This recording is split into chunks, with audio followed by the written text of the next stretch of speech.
شادیوں کوئی بھی سماجی کام ہو بغیر ان کی مرضی کے ہم کر نہیں سکتے، اس قدر پروگرام ہمارے دیش کے نوجوانوں نے، ہمارے دیش کے سماجک لوگوں نے اور تمام جتنے بھی ہمارے دیش میں رہنے والے، وہ کسی بھی مذہب، کسی بھی سماج کے ہوں، سب نے ایک جٹ ہو کر کے جب آواز اٹھائی اور سب کے قائد تھے جناب مہاتما گاندھی، لہذا ان کی ایک آواز پر ہم لوگوں نے لبیک کہا اور اپنی جانوں کو کی پرواہ نہ کرتے ہوئے، اپنے بچوں کی پرواہ نہ کرتے ہوئے، اپنے گھر بار کاروبار کی پرواہ نہ کرتے ہوئے ہم گاندھی جی کے ساتھ قدم سے قدم ملا کر کے چل دیے۔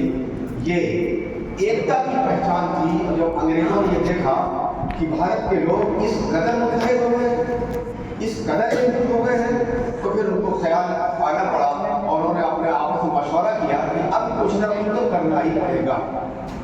اور اس کے بعد ایک دن ایسا بھی آیا 1947 15 اگست، جب کہ یہاں پہ گورنر لارڈ ملویوم اور چارلی ان لوگوں نے مل کر کے مہاتما گاندھی سے مشورہ کیا اور دیش کو آزاد کرنے کے لیے اپنی ہاں پہ، اور جاتے جاتے ان ظالموں نے ایک کام اور کیا، ہندو اور مسلمان کو بانٹ کر کے چلے گئے۔ 14 اگست 1947 کو پاکستان کو آزاد کر دیا، ایک دن پہلے پاکستان کو آزاد کر دیا، اور 15 اگست 1947 ایک دن بعد بھارت کو آزاد کر دیا، تاکہ اس آزادی کے معاملے میں کچھ کرتے رہو۔ تو کل پاکستان میں یوم آزادی منایا گیا ہے، آج بھارت کے لوگ اب ہندوستان میں یوم آزادی مناتے ہیں۔ اس میں کتنے لوگوں نے قربانیاں دی، کتنے لوگوں کے گھر بار لوٹے، کتنے لوگوں کی، کتنے ماں اور بہنوں کے سندور پوچھے، یہ کوئی نہیں جانتا۔ اتہاس میں کسی کے نام درج نہیں ہے، خاص خاص لوگوں کے نام درج ہیں، ان کی ہم یاد مناتے ہیں۔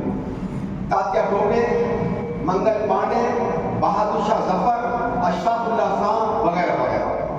لیکن افسوس سب افسوس کہ آج اپنے ان ویروں کو، ان نوجوانوں کو، بھائی کے سپوتوں کو دھیرے دھیرے بھلاتے جا رہے ہیں۔ ایسی راجنیتی چل رہی ہے ہمارے یہاں کہ ہم پچھلے تمام اپنے اتہاس کو بھلا کر کے نیا اتہاس قائم کر رہے ہیں۔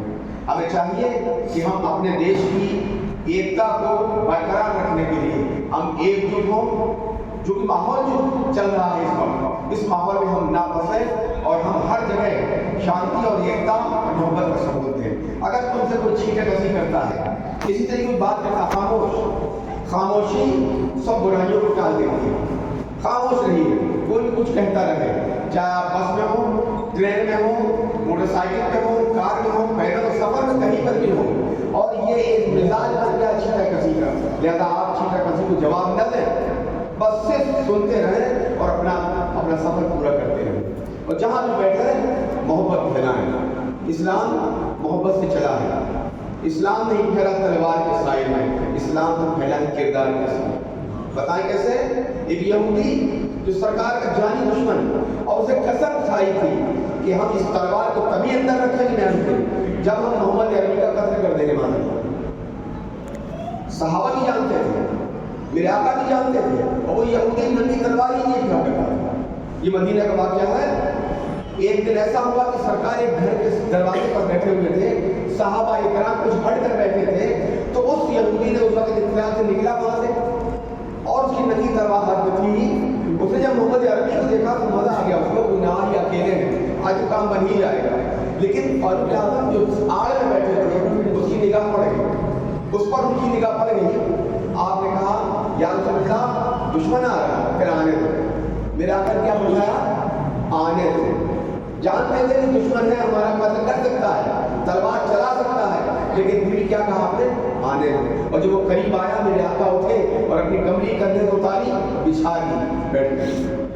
یہ ہے مصیبتوں کو اور برائیوں کو ٹال دینے والا ہمیں درس جو ہمارے آقا نے دیا۔ اس دشمن کو، جانی دشمن کو، آ رہا کو اپنی کملی بچھا دی، وہ نوری کملی جس کے لیے لوگ چھونے کو ترستے ہیں، وہ ظالم کی کملی بچھا دی۔ آپ نے بیٹھو، بدل گیا دل، بدل گیا دل، میرے آقا شام بیٹھو نا۔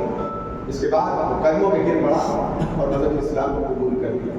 یہ ہمیں درس دیا گیا ہے ہمارے آقا اور ہمارے بزرگوں نے کہ مصیبت کو ٹالنے کے لیے خاموشی ضروری ہے. آپ اگر چینگوئیاں کریں گے، آپ اگر جواب پر جواب دیں گے، آپ جواب نہیں دے پائیں گے اور نتیجہ یہ ہوگا کہ پوری قوم لپیٹ میں آ جائے گی. آج جو نوح میں، پلول میں، ہریانہ میں یا منی پور میں وغیرہ جہاں تشدد ہو رہے ہیں، جو ہو رہا ہے اس کی وجہ یہی ہے کہ 4 آدمی بیٹھ گئے، چائے کے اوپر باتیں ہونے لگی، وہی جھگڑا ہوا، جھگڑا جب پھیلا تو ایک قوم نے ایک قوم کو سراہ دیا، ایک قوم نے ایک قوم آگے جھگڑا ہو گیا، گھر برباد ہو گئے، جلا دیے گئے، مائیں مار دی گئی، بیٹیاں مار دی.